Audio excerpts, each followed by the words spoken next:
Hello students, स्वागत है आपका डिफेंस ट्यूटर के इस वीडियो में। आज के इस वीडियो में हम बात करने वाले हैं इंडियन नेवी AA और SSR के रिगार्डिंग प्रैक्टिस सेट नंबर 3 को। यह प्रैक्टिस सेट्स आपका साइंस स्पेशल होगा। इससे पहले हमने 2 और भी प्रैक्टिस सेट्स को दिया है, तो जिन्होंने उन प्रैक्टिस सेट्स को नहीं देखा है तो प्लेलिस्ट से जाकर आप देख सकते हैं। आपके प्रैक्टिस सेट्स कंबाइन चल रहे हैं, किसी प्रैक्टिस सेट्स में मैथमेटिक्स के क्वेश्चन तो कभी प्रैक्टिस सेट्स में आपके साइंस के क्वेश्चन। इस प्रकार से आपके कंबाइन प्रैक्टिस सेट्स चलते रहेंगे ताकि सभी चीज़ एक साथ कवर होते रहें। आपको कुछ समय में जीके जीएस के भी प्रैक्टिस टेस्ट दिए जाएंगे। तो जीएस तो एक्चुअल में साइंस ही यहाँ पे आ जाता है, तो जीके के प्रैक्टिस टेस्ट दिए जाएंगे, सो वो आपको जल्दी प्रोवाइड करवाए जाएंगे। तो इस वीडियो में पार्टिकुलर यह वीडियो जो प्रैक्टिस टेस्ट नंबर 3 है, इसमें हम आपको साइंस से रिलेटेड क्वेश्चंस को करवाएंगे। और जैसे कि आपको पता है कि साइंस में आपके सारे टॉपिक्स जो होते हैं, जैसे केमिस्ट्री के टॉपिक्स और आपके फिजिक्स के जितने भी 11th-12th में पढ़ने हैं आपको चैप्टर्स, उन सभी के टॉपिक से कंबाइंड क्वेश्चंस को होंगे। सो आपको ध्यानपूर्वक देखना है और अच्छे से इसे सीखना है। वीडियो के पीडीएफ को डाउनलोड करने के लिए डिस्क्रिप्शन बॉक्स में लिंक दिए जाएंगे, लिंक पर क्लिक करके आप पीडीएफ को डाउनलोड कर लीजिएगा, या फिर आपको टेलीग्राम चैनल के लिंक आपको डिस्क्रिप्शन बॉक्स में मिल जाएंगे। टेलीग्राम चैनल को ज्वाइन कर लीजिएगा, क्योंकि डायरेक्टली टेलीग्राम चैनल पे भी आपको पीडीएफ के लिंक प्रोवाइड करवा दिए जाते हैं। ठीक है, तो चलिए बढ़ते हैं वीडियो लेक्चर्स की ओर। और वीडियो में बढ़ने से पहले आपसे रिक्वेस्ट रहेगा कि प्लीज़ बच्चे, वीडियो अच्छा लगे तो लाइक जरूर कीजिएगा और ज़्यादा से ज़्यादा आप हमें सपोर्ट करें, ताकि आपके लिए हम इसी तरह के रेगुलर और बेहतर कंटेंट आपके लिए प्रोवाइड करवा सके। ठीक है, तो चलिए बढ़ते हैं अपने क्वेश्चन की ओर। पहला क्वेश्चन ये जो है आपका, ये फिजिक्स का क्वेश्चन है। ठीक है, ये किसका क्वेश्चन है? ये आपका फिजिक्स का क्वेश्चन है। आपको पता है कि जो AA और SSR में फिजिक्स और मैथमेटिक्स जो होते हैं, तो मैथमेटिक्स का एक अलग सेक्शन होता है, 25 नंबर के क्वेश्चन उसमें दिए जाते हैं, और वो आपके 11th-12th के मैथमेटिक्स से होते हैं। ठीक है, और इसी प्रकार साइंस का एक सेक्शन होता है जिसमें आपके 11th-12th की फिजिक्स और साथ ही साथ और आपके जनरल साइंस के क्वेश्चन, केमिस्ट्री के क्वेश्चन, ये सभी दिए जाते हैं। ठीक है, तो चलिए क्वेश्चन नंबर 1 की ओर बढ़ते हैं। नंबर 1 क्वेश्चन को पढ़िएगा, क्या लिखा जा रहा है। यहाँ पे लिखा जा रहा है कि a river is flowing with speed of 3 kilometre per hour. एक बार खुद से ट्राई करने का प्रयास कीजिएगा, नहीं बनता है तो कोई बात नहीं, लेकिन एक बार ट्राई करके देखिएगा कि आपसे बनता है या फिर नहीं बनता है। ठीक है, a river is flowing with speed of 3 kilometre per hour. A man who can swim with speed of 6 kilometre per hour in calm water wants to cross a river straight, in which direction he should swim.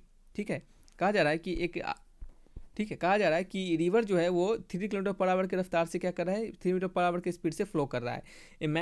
एक man है जो कि क्या कर रहा है, swim कर रहा है 6 किलोमीटर पर आवर में, लेकिन इन काल्म वाटर यानी स्थिर पानी में वो 6 किलोमीटर पर आवर की रफ्तार से स्विम कर रहा है। ठीक है, और वांट्स टू क्रॉस, वो क्रॉस करना चाह रहा है रिवर को स्ट्रेट, यानी सीधे सीधे वो रिवर को क्रॉस करना चाह रहा था। जैसे मान लेते हैं कि यह रिवर होगा। ठीक है, और क्वेश्चन में कहा जा रहा है कि एक आदमी है, वो चाहता है कि वो क्या करे, सीधे सीधे रिवर को क्रॉस करे। क्या करे, सीधे सीधे रिवर को क्रॉस करे। तो कहा जा रहा है कि in what direction he should swim, तो किस डायरेक्शन में वो स्विम करेगा ताकि वो सीधे सीधे रिवर को क्रॉस कर पाएगा। तो देखिए, इस क्वेश्चन को समझने से पहले, बनाने से पहले आपको कुछ कंसेप्ट पता होना चाहिए इसके रिगार्डिंग। देखिए, मानते हैं अगर कि रिवर का कुछ अगर अपना वेलोसिटी होगा, तो ये क्या है, रिवर का वेलोसिटी है। ठीक है, मान लेते हैं थोड़ी देर के लिए, ये क्या है, रिवर का वेलोसिटी VR है। तो रिवर इस तरीके से इस डायरेक्शन में क्या कर रहा है, वो फ्लो कर रहा है रिवर। ठीक है, तो अगर हम मानते हैं कि अगर कोई व्यक्ति ऐसे चले, ठीक है, कोई व्यक्ति अगर सीधा चले तो रिवर का फ्लो का डायरेक्शन इधर साइड है, तो उसका कुछ वेलोसिटी होगा। तो इस वेलोसिटी के कारण ये जो मैन होगा उसका रिजल्टेंट वेलोसिटी जो होगा इस तरीके से देखने के लिए मिल जाएगा। क्यों? क्योंकि रिवर उसको धक्का देगा, और इस धक्का के कारण ये जो मैन होगा वो आपका सीधा ना जाके इस प्रकार से इधर चला जाएगा। ठीक है, लेकिन क्वेश्चन में हमें कहा जा रहा है कि वो व्यक्ति को सीधा क्रॉस करना है। क्या करना है, सीधा क्रॉस करना है। देखिए, या लिखिए आपको क्रॉस रिवर स्ट्रेट, रिवर को स्ट्रेट कवर करे, या फिर लिखे आपको शॉर्टेस्ट पाथ में रिवर को कवर करे। दोनों कंडीशन में आपको सीधा ही जाना होता है, दोनों का मतलब सेम होता है। ठीक है, तो ये एक कंसेप्ट यहाँ पे आता है। तो हम क्या करेंगे, अगर इस व्यक्ति को क्या करें, अगर हम थीटा डिग्री एंगल पे, इधर से थीटा डिग्री एंगल पे क्या करें, हम इसे मूव करवा दें, इस व्यक्ति को क्या करें, थीटा डिग्री एंगल पे इधर से क्या करें, मूव करवा दे, तो हम कह सकते हैं कि अब जो रिवर का वेलोसिटी इधर से टक्कर मारेगा उसको, तो इसको टक्कर मारते मारते क्या करेगा, स्ट्रेट इसको मूव करवा देगा। ठीक है, तो इस कारण से हम क्या करते हैं, लेफ्ट साइड यानी स्ट्रेट लाइन से, वर्टिकल लाइन से लेफ्ट साइड हम क्या करते हैं, अपने मैन को क्या करते हैं, उतरवाते हैं पानी में, ताकि क्या होता है, हमारा जो मैन है वो क्या हो, सीधे वेलोसिटी और रिवर से धक्का लगे क्या करे, वो सीधे आपका चला जाए। तो यहाँ पे यह कंसेप्ट यूज होता है। अगर आप डायरेक्टली सीधे उतारेंगे तो क्या होगा, यह इधर चला जाएगा। इस कारण से हम क्या करेंगे, डायरेक्टली सीधे न उतार के उसको थीटा डिग्री एंगल पे उतारेंगे, ताकि क्या हो, वो सीधे आपका कवर कर पाए। ठीक है, तो अब देखिए, अब हम क्या करने वाले हैं यहाँ पे, अब हम इसको बनाएंगे। ठीक है, अब क्या करेंगे, इसे हम बनाएंगे। आपको कंसेप्ट समझ में आ चुका है। क्या करना है, उसको सीधे जाना है, और यहाँ से इस तरह से ये वेलोसिटी ऑफ रिवर है। ठीक है, और यहाँ पे क्या है, ये थीटा डिग्री एंगल पे मूव कर रहा है। कितना डिग्री एंगल पे, थीटा डिग्री एंगल पे ये क्या कर रहा है, आपका उतरेगा पानी में। ठीक है, तो ये आपका वेलोसिटी ऑफ रिवर है। ये क्या हो जाएगा आपका, तो ये आपका हो जाएगा velocity of man with respect to river, यानी मैन का वेलोसिटी रिवर के रिस्पेक्ट में। ठीक है, और ये क्या हो जाएगा, आपका वेलोसिटी ऑफ मैन हो जाएगा। With respect to ground. ये क्या है, velocity of river with respect to ground. अब देखिए कंफ्यूज नहीं होना आपको, हम क्या करेंगे, इस मैन को रिवर के रिस्पेक्ट में इधर उतारेंगे, ठीक है, इस मैन को रिवर के रिस्पेक्ट में हम इधर उतारेंगे ताकि क्या हो, आपका वो इधर चला जाए, स्ट्रेट पाथ में चला जाए, ठीक है। तो यहाँ पे देखेंगे, ठीक है, तो हम देखेंगे क्या कि velocity of man with respect to ground यह है, यानी कहने का मतलब यह है कि कोई व्यक्ति अगर ग्राउंड में यहाँ पे खड़ा है, उसको क्या दिखेगा कि उसको दिखेगा कि वो जो आदमी है वो क्या होगा, वो इस पाथ को ट्रैवल कर रहा है, यानी वो इस पाथ को फॉलो कर रहा है। अगर कोई व्यक्ति ग्राउंड में होगा तो उसको देखिएगा क्या होगा, वो इस पाथ पे कवर कर रहा है, लेकिन एक्चुअल में जो मैन होगा वो वेलोसिटी ऑफ रिवर के रिस्पेक्ट में क्या होगा, इस तरीके से, यानी इस पाथ पे वो होगा, ठीक है। यहाँ पे यह कंसेप्ट यूज होता है। तो velocity of man with respect to river आपको दिया गया है, वो कितना है आपका, वो आपका 6 किलोमीटर पर आवर है, जो कि आपका स्थिर पानी में जो वेलोसिटी होता है वही होता है velocity of man with respect to river, ठीक है। तो 6 किलोमीटर पर आवर, ठीक, 6 यहाँ पे जगह नहीं है तो थोड़ा देर रुक जाइएगा। चलिए कितना आपका 6 किलोमीटर पर आवर, ठीक है। और ये कितना आपका 3 kilometre per our, sorry 3 kilometre per our. चलिए तो यहाँ पे हमें निकालना क्या है, हमें निकालना ये थीटा का वैल्यू क्या होगा, ठीक है। तो थीटा का वैल्यू निकालने के लिए क्या करेंगे हम, यहाँ पे अगर 90 डिग्री पहले से, ये क्या है 90 डिग्री पहले से, क्योंकि हम जब भी लेंगे तो ये हॉरिजॉन्टल से लेंगे थीटा, तो क्या लिखेंगे 90 प्लस समथिंग क्या हो जाएगा थीटा। इस थीटा का वैल्यू फाइंड कर लेते हैं तो हमें वैल्यू पता चल पाएगा। तो इस थीटा का आप साइन थीटा लगा के भी डायरेक्टली वैल्यू फाइंड कर सकते हैं, इस थीटा का वैल्यू आप साइन थीटा लगा के डायरेक्टली वैल्यू फाइंड कर सकते हैं, या फिर आप दूसरे तरीका से भी इसके वेलोसिटी को फाइंड कर सकते हैं, ठीक है। चलिए हम देखिए हम क्या करते हैं, दूसरा तरीका क्या लगा के कंपोनेंट, इस वेलोसिटी का कंपोनेंट लगा के भी हम इस वेलोसिटी को फाइंड कर सकते हैं, या फिर सिंपली आप क्या कीजिए, आप डायरेक्टली लगाइए साइन थीटा और वहाँ से आप वैल्यू को फाइंड कर लीजिए, ठीक है। तो देखिए हम कैसे करेंगे, हम यहाँ पे साइन थीटा लगा के वैल्यू को फाइंड करेंगे। तो साइन थीटा इक्वल टू क्या हो जाएगा, यहाँ पे साइन थीटा लगाएंगे तो velocity of river with respect to ground upon velocity of man with respect to river, ठीक है। Velocity of river with respect to ground क्या है 3 है, और velocity of man with respect to river कितना है 6 है, ठीक है। तो क्या होगा 3/2, 3 यानी 3/6 कितना होगा 1/2 हो जाएगा, ठीक है। तो साइन थीटा इक्वल टू क्या हो गया 1/2, ठीक है। तो थीटा इक्वल टू कितना हो जाएगा आपका 60, कितना हो जाएगा आपका 60, ठीक है। तो ये आपका 60 नहीं क्या है 30, क्या है 30 है, तो साइन क्या होगा 30 डिग्री, ठीक है। तो यहाँ पे हम क्या करेंगे 90 प्लस क्या करेंगे 30 डिग्री, थीटा का वैल्यू जोड़ देंगे तो 90 प्लस 30 कितना होता है 120 डिग्री। तो आंसर क्या हो जाएगा 120 डिग्री फ्रॉम रिवर फ्लो, ठीक है। रिवर फ्लो से 120 डिग्री, और रिवर फ्लो कहाँ है आपका, यही रिवर फ्लो है, ठीक है, इससे 120 डिग्री, तो बिल्कुल सही बात है। तो आंसर हो जाएगा ऑप्शन नंबर बी, ठीक है। तो इस तरीके से क्या करते हैं इन क्वेश्चंस को बनाते हैं। ये क्वेश्चंस आपका अच्छा लेवल का क्वेश्चन आता है, ये फिजिक्स का क्वेश्चन आपको पता है, फिजिक्स में आपने काइनेमेटिक्स पढ़ा होगा तो उसी समय आपको ये क्वेश्चंस पढ़ने के लिए मिला होगा, ठीक है। बेहतरीन लेवल का क्वेश्चन होता है और इस तरीके के क्वेश्चन आपको दिए जाते हैं। इस क्वेश्चन को देख सकते हैं 1 से 2 लाइन का ये क्वेश्चन है, लेकिन कंसेप्ट नहीं पता रहेगा तो ये क्वेश्चन आपके लिए बिल्कुल आपको हार्ड लगेगा। इस तरीके के क्वेश्चन और भी प्रैक्टिस कीजिए, और प्रीवियस वीडियोज़ में हमने जब मैथ आपके साइंस के लेक्चर्स दिए थे तो उसमें भी हमने ऐसे 2-3 क्वेश्चन और भी करवाए थे, तो उन सभी क्वेश्चन को पढ़ते चलिए, आपको क्या होगा ऐसे ऐसे डाउट जो होंगे वो आपको क्लियर होते रहेंगे। नहीं तो हम आपको प्रैक्टिस सेट्स करवा रहे हैं, ठीक है, तो उसको आसानी से देखिए, सिंपली तरीके से बनाने का प्रयास कीजिए। नहीं बनता है तो हम आपको सिखाते हैं, उस तरीका को सीखिए, और देन फिर आपके पास जो भी बुक्स है उनको फॉलो कीजिए, वहाँ से क्वेश्चंस को बनाइए ताकि ज़्यादा नंबर ऑफ क्वेश्चंस आपका प्रैक्टिस होते रहें।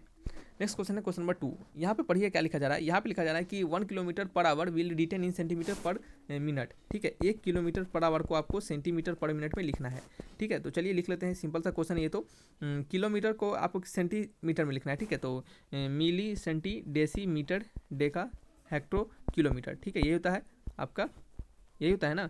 तो हमको क्या लिखना है आपका किलोमीटर को सेंटीमीटर में, यानी नीचे से ऊपर लिखना है, ठीक है। तो क्या करेंगे नीचे से ऊपर जाने में क्या करते हैं मल्टीप्लाई करते हैं, ठीक है।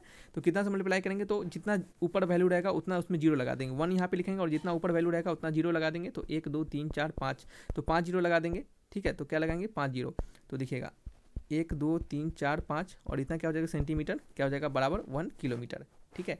तो 1 2 3 4 5 अपॉन आवर को क्या लिखना है आपको मिनट में लिखना है। तो 1 आवर में कितना होता है 60 मिनट होता है, तो क्या करेंगे इसको हम 60 से भाग कर देंगे, ठीक है। 0 से 0 कट जाएगा, तो ये कितना आपका 3 टाइम्स कटेगा, और ये ऊपर हो जाएगा 5 3 0, यानी आपका कितना हो जाएगा, ये आपका हो जाएगा 5 1 2 3/3, यानी 5000/3 सेंटीमीटर पर मिनट। यही आंसर हो जाएगा। ऑप्शन में कौन सा है, D is the correct answer, ठीक है। देखिए ये क्वेश्चन देने का मतलब यही होता है कि आपको जहाँ पे यूनिट का यूज करना पड़े, आपको यूनिट कन्वर्जन का, आपको डायरेक्टली ये क्वेश्चन तो जल्दी नहीं देगा, मे भी कहीं दे दे तो, लेकिन अगर डायरेक्टली आपको नहीं देगा, लेकिन इसका यूज जो होगा आपको किसी क्वेश्चन में जरूर दे सकता है, ठीक है। आपको डायरेक्टली किलोमीटर से आपको मीटर पर सेकंड में कन्वर्ट करना रहेगा, तो क्या कीजिएगा 5/18 से मल्टीप्लाई कर दीजिएगा। सेंटीमीटर पर मिनट में कन्वर्ट करना पड़ेगा तो आपको कितना 1/10 100,000 10,000 लाख यानी 1,00,000/60 कर दीजिएगा तो क्या हो जाएगा सेंटीमीटर पर मिनट में कन्वर्ट हो जाएगा। ठीक है, चलिए नेक्स्ट क्वेश्चन है क्वेश्चन नंबर 3। यहाँ पे लिखा जा रहा है कि the range of cannon is 1.5 kilometre when angle of projection is 15 degree, what will be the maximum range of the cannon. कहा जा रहा है कि एक तोप का परास 1.5 किलोमीटर है जबकि प्रक्षेपण कोण 15 डिग्री है, तो तोप का महत्तम परास क्या होगा। यानी कहने मतलब कि रेंज दिया जा रहा है 1.5 किलोमीटर जब एंगल कितना है, एंगल ऑफ प्रोजेक्शन 15 डिग्री है। तो जैसे मान लेते हैं कि एंगल ऑफ प्रोजेक्शन जिस एंगल से हम प्रोजेक्ट करेंगे वही एंगल ऑफ प्रोजेक्शन हो जाएगा। ठीक है, यही एंगल ऑफ प्रोजेक्शन हो जाएगा। यानी मान लेते थीटा डिग्री से प्रोजेक्ट करते हैं तो यही एंगल ऑफ प्रोजेक्शन हो जाएगा। तो ये कितना दिया जाएगा, 15 डिग्री दिया जा रहा है। तो उस समय जो रेंज है यानी आर का वैल्यू है वो कितना है आपका, तो वो आपका 1.5 किलोमीटर। ठीक है, फिर क्वेश्चन में क्या कहा जा रहा है, फिर क्वेश्चन में कहा जा रहा है कि यहाँ पे what will be the maximum range of the cannon. तो मैक्सिमम रेंज क्या होगा, मैक्सिमम रेंज क्या होगा। यहाँ पे अगर हम वेलोसिटी फाइंड कर लेते हैं तो मैक्सिमम रेंज मिल जाएगा। मैक्सिमम रेंज कब आता है, जब थीटा का वैल्यू 45 डिग्री होता है। तो ठीक है, और फॉर्मूला क्या होता है, u square sine 2 theta, u square sine 2 theta upon g. जब थीटा का वैल्यू 45 डिग्री होता है तभी आर का वैल्यू क्या होता है, मैक्सिमम होता है, यानी रेंज मैक्सिमम होता है। तो जब यहाँ पे 45 डिग्री डालेंगे तो साइन 2 इंटू 45 साइन 90 हो जाता है, और साइन 90 का वैल्यू 1 हो जाता है। तो यहाँ पे जो मैक्सिमम रेंज होता है वो क्या होता है, यू स्क्वायर अपॉन जी हो जाता है, जो कि आपको पहले से भी याद रखना चाहिए। अगर नहीं याद रहेगा तो आप इस कंसेप्ट पे लगा के जो भी हमने बताया है उस लगा के आप इसको बना पाइएगा। ठीक है, ये क्या होता है, मैक्सिमम रेंज हो जाता है। ठीक है, अगर हमें यू का वैल्यू पता चल जाए तो जी से डिवाइड कर देंगे, हमें मिल जाएगा मैक्सिमम रेंज का वैल्यू। तो यू का वैल्यू कहाँ से निकलेगा, तो इस कंडीशन से निकलेगा। देखिए कैसे, यहाँ पे कहा जा रहा है कि रेंज जो है 1.5 किलोमीटर है, कब, जब आपका थीटा का वैल्यू कितना है 15 डिग्री है। तो यानी यू स्क्वायर साइन 15 यानी साइन 30 डिग्री, क्योंकि 2 से मल्टीप्लाई हो जाएगा अपॉन जी। ठीक है, तो यहाँ से साइन 30 का वैल्यू कितना होता है, साइन 30 का वैल्यू होता है आपका 1/2। क्या होता है, 1/2 होता है।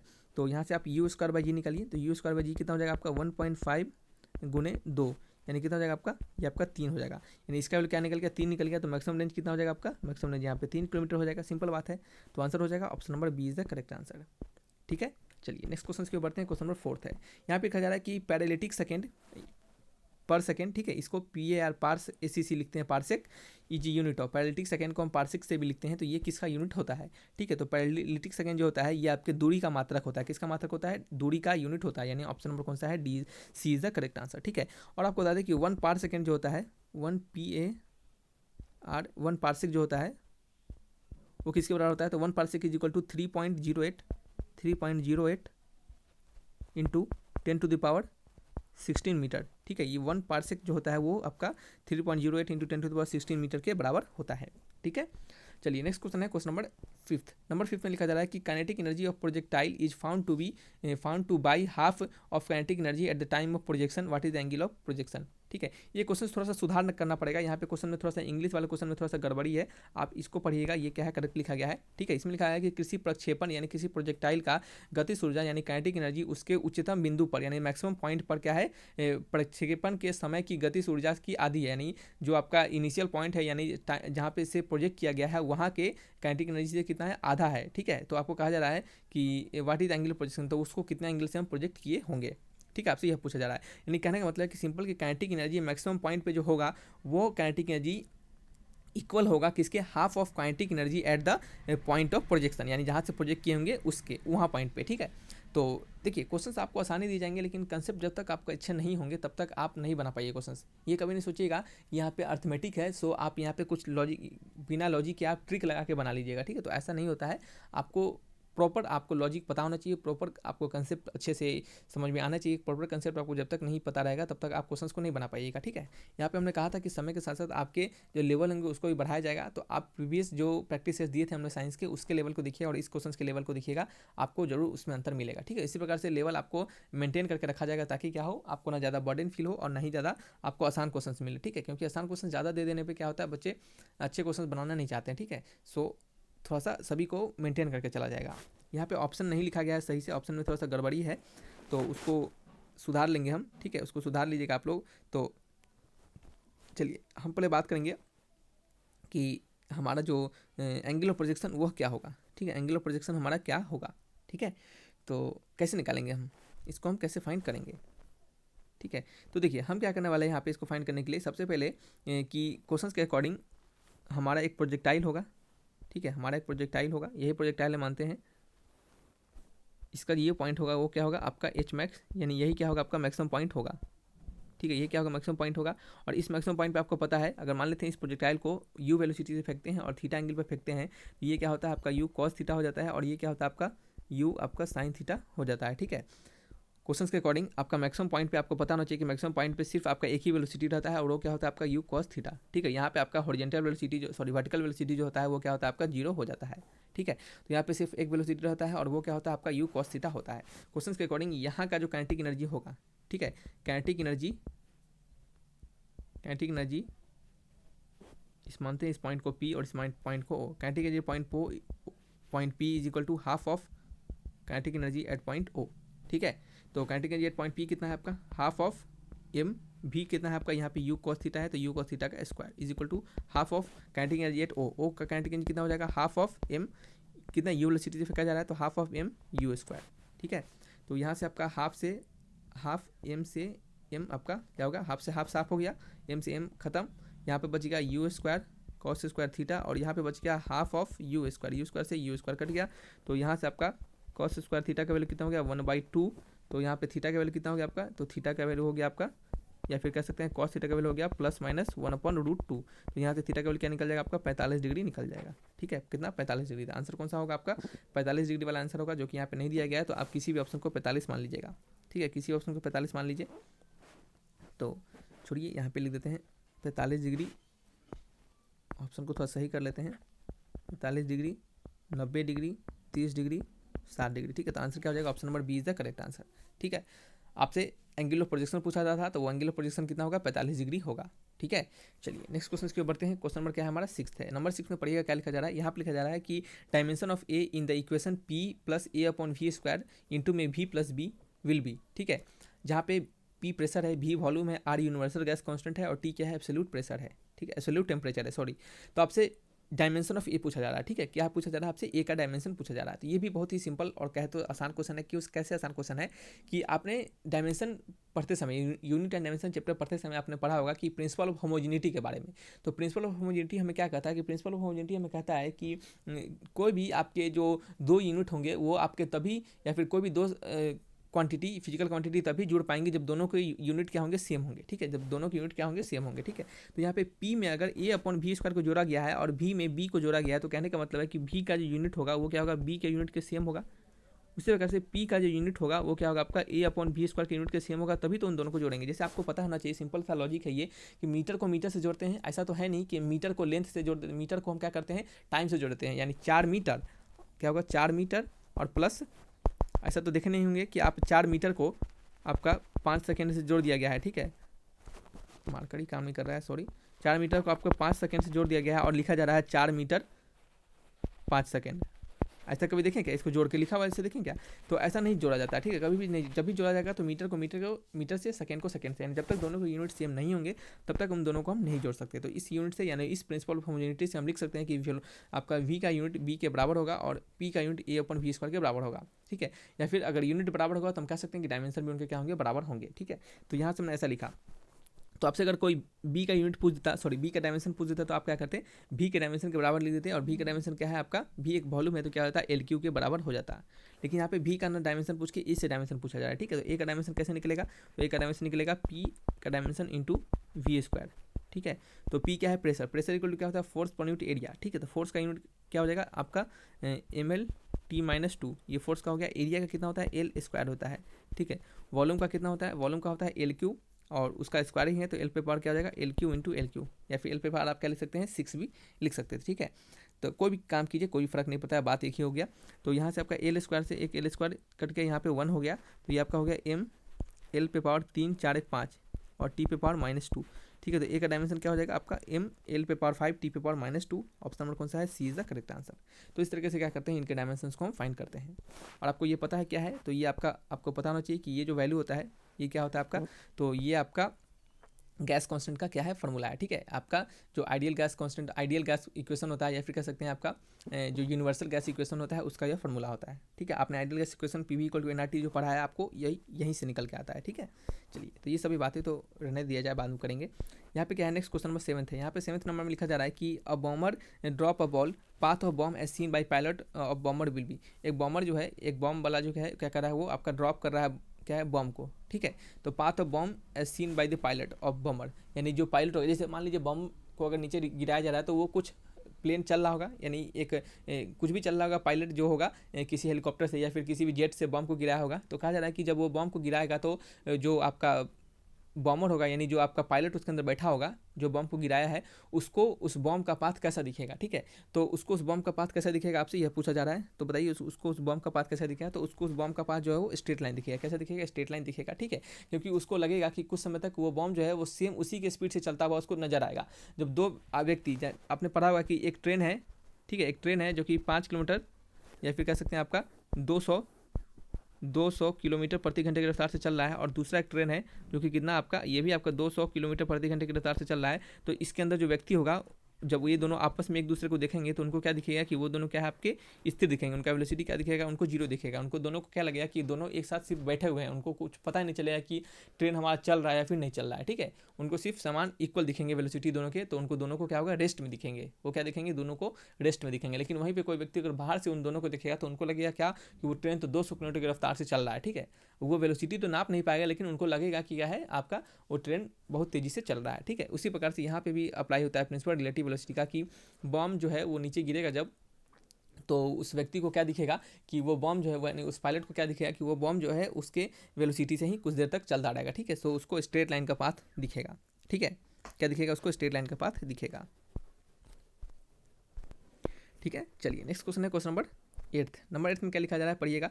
2 forces of magnitude of 3 newton each are working at an angle, each are working such that as angle that magnitude of their resultant is also equal to 3 Newton, the angle of which they are working is, ठीक है। कहा जा रहा है कि दो forces है, ठीक है, जिनके मैग्नीट्यूड जो है वो कितना 3 न्यूटन दिए जा रहे हैं। दो फोर्सेस है जिनके मैग्नीट्यूड कितने हैं, 3 न्यूटन दिए जा रहे हैं। तो जैसे मान लेते हैं कोई फोर्स अगर P होगा, ठीक है, जैसे मान लेते हैं कि कोई एक फोर्स P होगा जिसका वैल्यू कितना है 3 न्यूटन, और एक अदर फोर्स Q होगा जिसका वैल्यू कितना है आपका 3 न्यूटन। दो फोर्सेस हैं, दोनों के मैग्नीट्यूड क्या है 3 न्यूटन है, और इन दोनों का जो रिजल्टेंट हो रहा है वो भी कितना है आपका 3 न्यूटन ही दिया जा रहा है। तो कहा जा रहा है कि वो कितने एंगल पर एक्ट करेंगे तभी उनका रिजल्टेंट क्या हो, 3 न्यूटन हो, ठीक है। तो आपने पढ़ा हुआ कि दो फोर्सेस के बीच का रिजल्टेंट का जो फॉर्मूला होता है वो क्या होता है, आर स्क्वायर इक्वल टू होता है P square plus Q square plus 2, क्या होता है, plus 2 into P Q into cos theta, ठीक है। तो यहाँ से हम थीटा का वैल्यू फाइंड कर लेंगे। रिजल्टेंट का वैल्यू कितना है 3 न्यूटन, यानी 3 का स्क्वायर, पी का वैल्यू कितना है 3 का स्क्वायर, इसका कितना है 3 का square plus 2 into P Q यानी 3 इंटू 3, तो ये भी क्या हो गया 3 का स्क्वायर हो गया। यहाँ पे क्या हो गया कॉस थीटा हो गया। तो 3 का स्क्वायर 3 स्क्वायर स्वामी में कॉमन लेंगे तो ये क्या हो जाएगा 1 हो जाएगा, और यहाँ पे क्या हो जाएगा आपका 1 प्लस 2 इंटू कॉस थीटा, ये 1 से 1 कट जाएगा। तो यहाँ से आप अगर देखेंगे तो आपको क्या दिखेगा, तो यहाँ से आपको दिखेगा कि 2 cos theta plus 1 is equal to 0। तो cos थीटा इक्वल क्या हो जाएगा, cos थीटा इक्वल हो जाएगा -1/2, ठीक है। तो cos थीटा का वैल्यू -1/2 कब आता है, जब थीटा का वैल्यू कितना होता है 120 डिग्री, ठीक है। इसका आंसर हो जाएगा कितना 120 डिग्री हो जाएगा, ठीक है। कहने का मतलब है कि जो आपके दो फोर्स होंगे जिनका जो वैल्यू होगा वो 3 न्यूटन का होगा, और उन तीनों का रिजल्टेंट 3 न्यूटन तभी आएगा जब वो दोनों फोर्स 120 डिग्री के एंगल पर लगते हुए होंगे, ठीक है। चलिए नेक्स्ट क्वेश्चन है क्वेश्चन नंबर 9 है। यहाँ पे लिखा जा रहा है कि for moving in a straight line path will constant acceleration ratio of magnitude of displacement and distance covered will be, ठीक है। कहा रहा है कि एक स्ट्रेट लाइन पाथ में कांस्टेंट एक्सेलरेशन, जो कि कांस्टेंट एक्सेलरेशन से ट्रैवल किया जा रहा है, ठीक है। तो कहा जा रहा है कि ratio of magnitude upon displacement, magnitude of displacement upon distance, यानी डिस्प्लेसमेंट अपॉन डिस्टेंस का मैग्नीट्यूड क्या होगा, ठीक है। डिस्प्लेसमेंट अपॉन डिस्टेंस का जो मैग्नीट्यूड होगा वह क्या होगा, ठीक है। तो बताइए क्या होगा, ठीक है। तो देखिए ये इसको आप फाइंड करने क्या कर सकते हैं, कंफ्यूज नहीं होगा। इसमें क्या करते हैं बहुत सारे बच्चे कंफ्यूज हो जाते हैं। आपने कंसेप्ट सीख के रखा है, क्या सीख के रखा है कि डिस्टेंस जो होता है वो हमेशा ग्रेटर देन और इक्वल टू होता है डिस्प्लेसमेंट के, ठीक है। डिस्टेंस जो होता है आपका वो क्या होता है हमेशा ग्रेटर देन और इक्वल टू क्या होता है आपके डिस्प्लेसमेंट के, ठीक है। तो आपसे क्या पूछा जा रहा है डिस्प्लेसमेंट अपॉन डिस्टेंस, तो क्या करेंगे डिस्टेंस को इधर से भाग दे देंगे, तो क्या हो जाएगा डिस्प्लेसमेंट अपॉन डिस्टेंस जो हो जाएगा वो क्या हो जाएगा आपका, ये आपका हो जाएगा लेस देन इक्वल टू 1, क्या हो जाएगा लेस देन इक्वल टू 1। तो कैंसिल हो जाएगा लेस देन और इक्वल टू 1 हो जाएगा इसका आंसर। तो देखिए ऑप्शन कौन सा मैच कर रहा है, ऑप्शन नंबर, एक सेकंड रुक जाइए, ठीक है। ये क्या होगा आपका आंसर हो जाएगा आपका, यहाँ पे देखिए अब इस कंसेप्ट से आंसर जो हो जाता है आपका ऑप्शन नंबर डी हो जाता है, ठीक है। तो ये आपको पता होना चाहिए, लेकिन यही कंसेप्ट को अगर आप रटे हुए रहिएगा तो आंसर आपका क्या होगा गलत हो जाएगा। अब देखिए गलत कैसे हो जाएगा, क्योंकि यहाँ पे ये तभी पॉसिबल होता है जब आपके डिस्टेंस और डिस्प्लेसमेंट क्या होते हैं अलग भी हो सकते हैं और क्या होते हैं इक्वल हो सकते हैं, दोनों कंडीशन के लिए होते हैं। ये आपका लेस देन और इक्वल टू जो होगा यहाँ पे, या फिर यहाँ पे जो ग्रेटर देन इक्वल टू होगा, ये कब होता है जब आपका दोनों जो वैल्यू होते हैं डिस्टेंस और डिस्प्लेसमेंट आपके इक्वल और अनइक्वल दोनों कंडीशन के लिए होते हैं। लेकिन इस क्वेश्चन में जो हमारा पाथ है वो सिंपल सा डिफाइन कर दिया गया है कि पाथ हमारा स्ट्रेट लाइन है। क्या है? पाथ हमारा हमेशा स्ट्रेट लाइन है, ठीक है। तो जब पाथ हमेशा स्ट्रेट लाइन होगा तो डिस्टेंस अपॉन डिस्प्लेसमेंट का जो रेशियो होगा वो क्या होगा? हमेशा 1 के बराबर ही होगा। क्यों बराबर होगा? क्योंकि इस कंडीशन में जो डिस्टेंस होगा वो इक्वल हो जाएगा किसके? डिस्प्लेसमेंट के।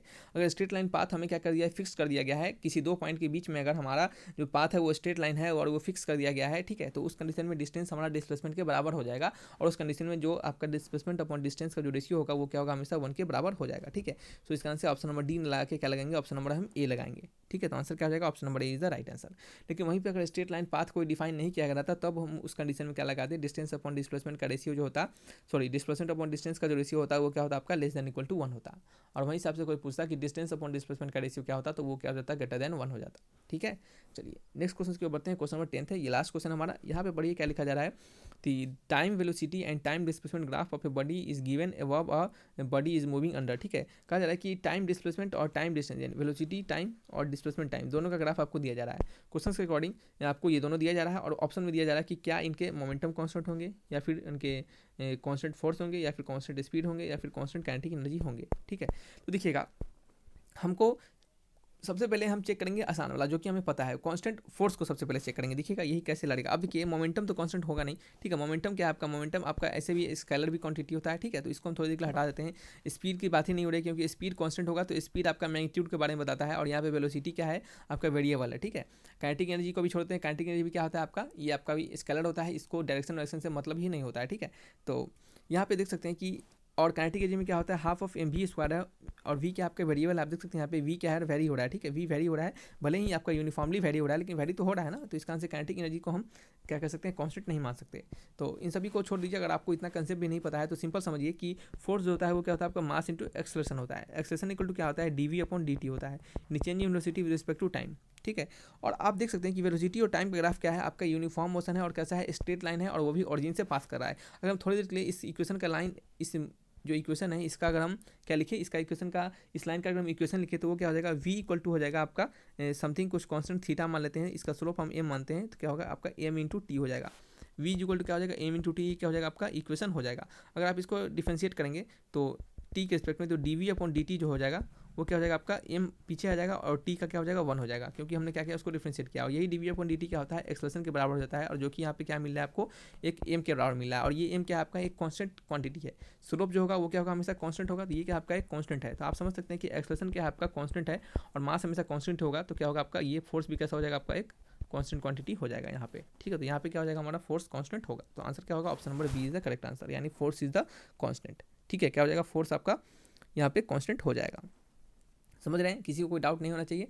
सारे क्वेश्चंस के ऑप्शंस को भी हमने बताया है और जो आंसर है उसको हमने अच्छे से तरीके से बताया आपको, ताकि क्या हो? आपको प्रॉपर समझ में आए। ये एक मैथमेटिकल तरीका होता है कैसे आपको पता चले, नहीं तो आपने पहले से ही पढ़ के रखा है कि अगर वेलोसिटी टाइम ग्राफ क्या होगा? यूनिफॉर्मली वेरी करेगा और क्या होगा? ओरिजिन से पास करेगा, स्ट्रेट लाइन रहेगा, तो हम कहेंगे कि उसका एक्सेलरेशन कांस्टेंट होगा। कैसे कांस्टेंट होगा वो हमने यहाँ पे आपको बता दिया, ठीक है। रटने की बिल्कुल जरूरत नहीं है, सभी कंसेप्ट को अच्छे से ध्यानपूर्वक मेमोराइज करते रहना है, पढ़ते रहना है, ताकि कंसेप्ट हमें पता रहेगा तो कोई भी क्वेश्चन हम बना पाएंगे, ठीक है। तो रखते हैं इस वीडियो को यहीं पे, मिलेंगे नेक्स्ट वीडियो में। किसी प्रकार का डाउट हो तो कमेंट बॉक्स में जरूर लिखिएगा। थैंक्स फॉर वॉचिंग वीडियो, तब तक के लिए बाय बाय।